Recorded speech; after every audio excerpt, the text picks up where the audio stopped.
you are a prince. That's right. And if you is a prince, you would be what? Princess. Right? Read. As a prince that has power with God. So as a prince, we have power with God. That's what Israel means. Power with God. That's right. But how come we as a people now today, we living like this if we got the power of God? You know why?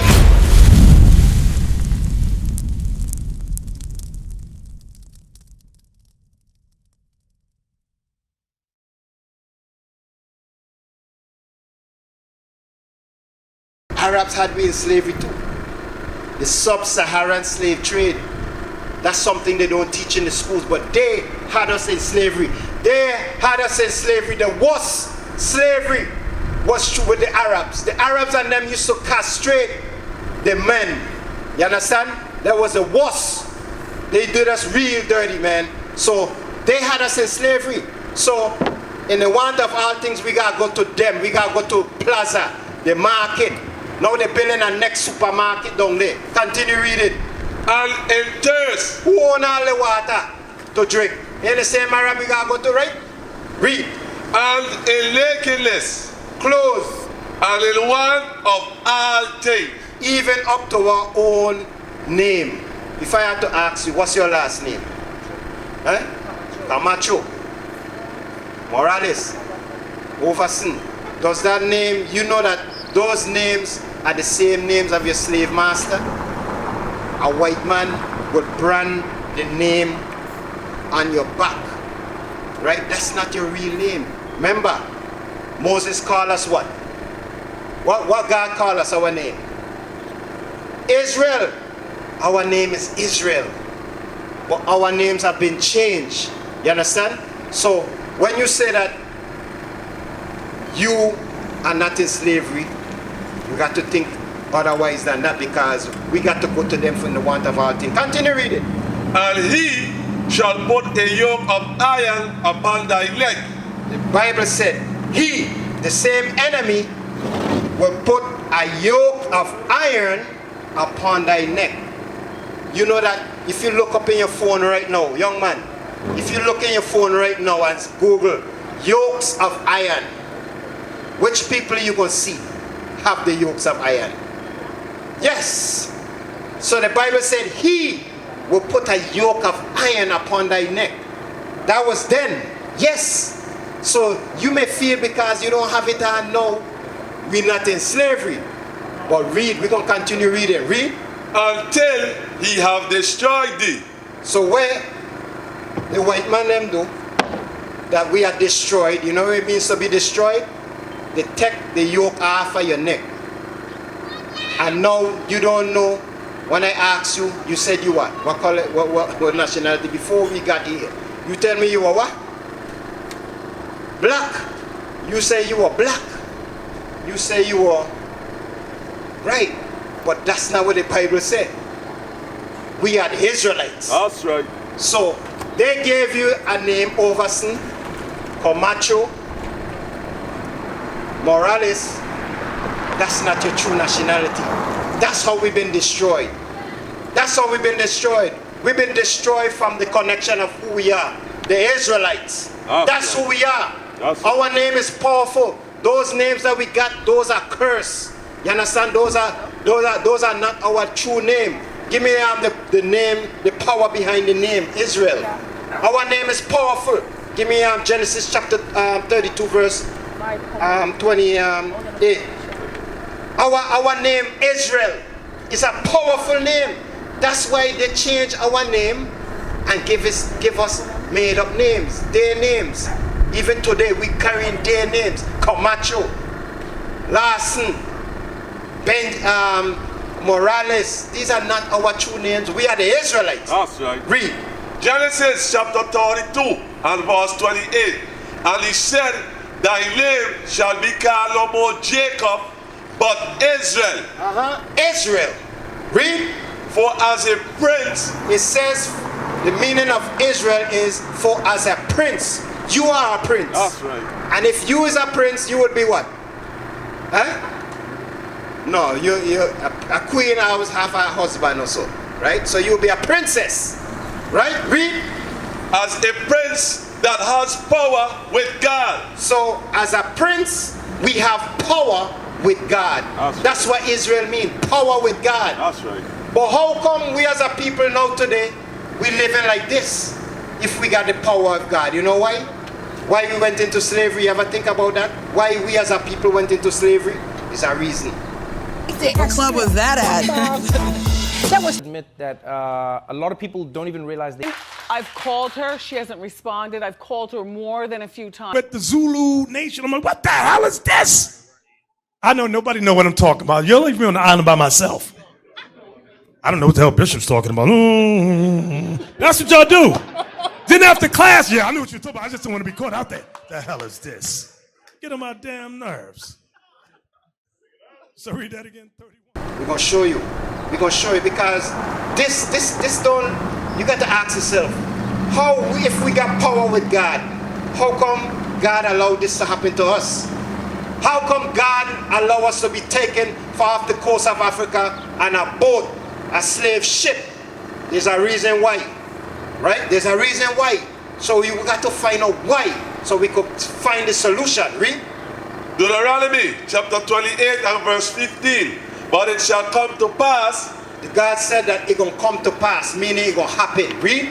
If thou will not hearken. Hearken is if I don't listen unto the voice of the Lord thy God, to observe to do all his commandments. He said that if I don't listen to keep all his commandments and his statutes, which I command thee this day, that all these curses shall come upon thee and overtake thee. So God said he made an agreement, he made a pact, a contract with us.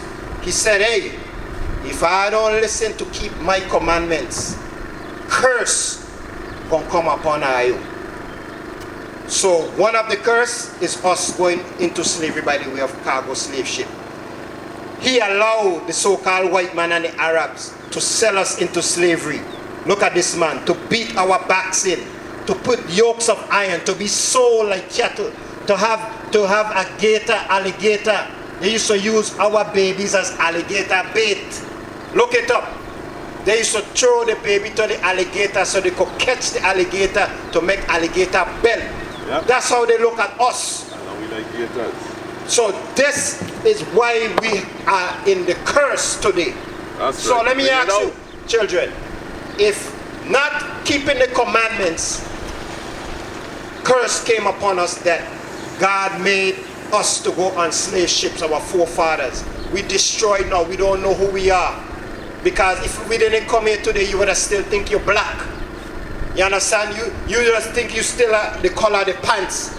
You understand? You would have still think that Christ is a so-called white man. That's destroyed. That's we've been destroyed of our people. Our true king is a black Messiah. That's right. Christ is a black man. He come to save his people. You are his people. But the reason why we got here, we don't like to keep God's commandments. You understand? So now, you know you are Israelite, right? You know you are Israelite. When you go to school, right? And you get a job. You graduate, you get a job. They give you a handbook.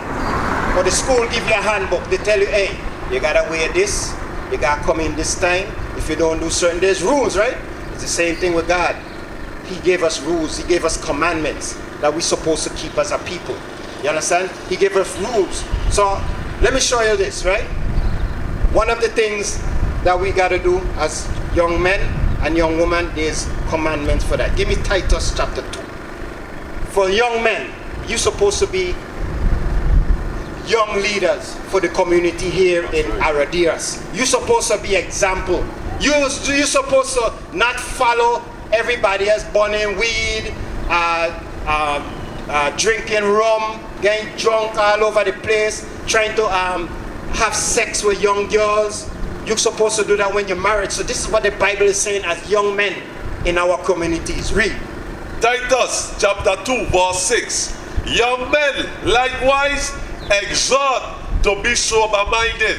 What do you think it means to be sober-minded? What do you think it means to be sober? I know you're young. Put it for instance. To be sober-minded is to be clear-headed, to be functioning, not to be awake, not to be drunk, not to be smoking weed. These things are put in place to make us not seeing what's going around in our community. Read. Young men likewise exhort to be sober-minded. In all things, showing thyself a pattern of good works. How we gonna do good works, young man? What song? What you hear that say? Good works. How would you show good works in your community today? That's good. That's one start. You know, gain some brothers and say, you know, I pull up here and say, man, if I had time, I'd come and help, you know, clean up the place. That's a good start. That's good works. That's part of it. You know what will be a part of it? Don't get involved with selling drugs to your own, selling drugs, period. Peer pressure. Don't be following your friends and them and say, man, hey, let me go down and check out that shop and let me try to steal this partner, grab this partner. That's good work. Not getting involved with that. Telling your friends and them, hey, no, I ain't getting involved with that. I ain't in that thieving thing, no. Hey, I ain't trying to be selling no weed. Me ain't trying to go jail. That's good works. Finding a job. You understand? Making your own money, saving up your money, helping your parents. That's right. That's good works. That's right. You understand? Honoring your mother and father. Don't be sucking your teeth with your mother and your father when they talk to you, when it's good for you. You understand? That's good works. That's what we got to show. We can't be following the trends and what's going on in the world. The age woman, Titus chapter 2 and verse 3. The age woman likewise, that they be in behavior as becoming holiness, not false accusers, not given to much wine, teachers of good things, that they may teach the young women. See that? So that's why this word is good for the older women too. The older women, they got to be holy. You understand? They got to know how to teach our women the right things according to the Bible. Read. That they may teach the young women to be sober. The women, the young women, they need to be sober too. You can't be out here burning can too, burning weed, drinking, getting drunk. You understand? You got to be sober-minded too.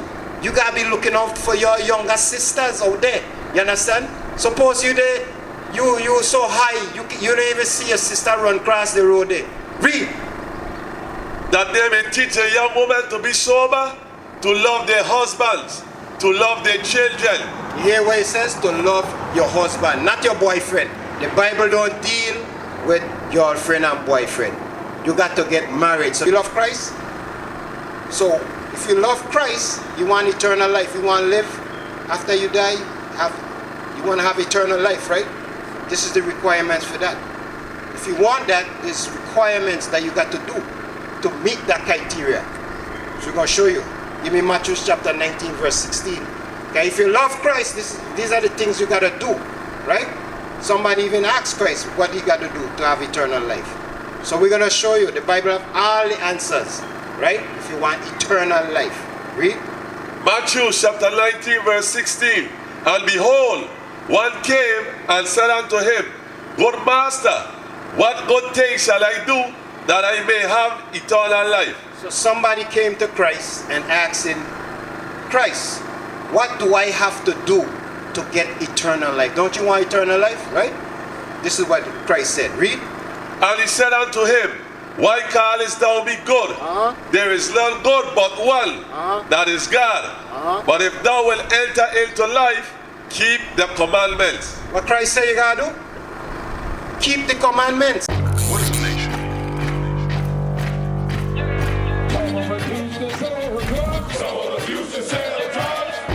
Nation is men leading by example.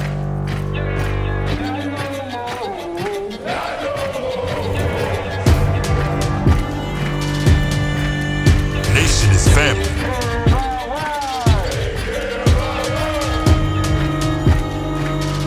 Nation is community.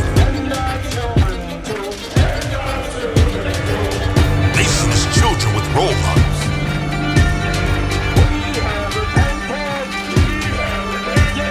Nation is unity.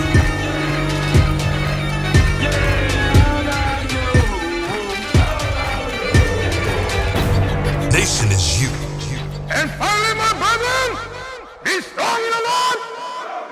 His word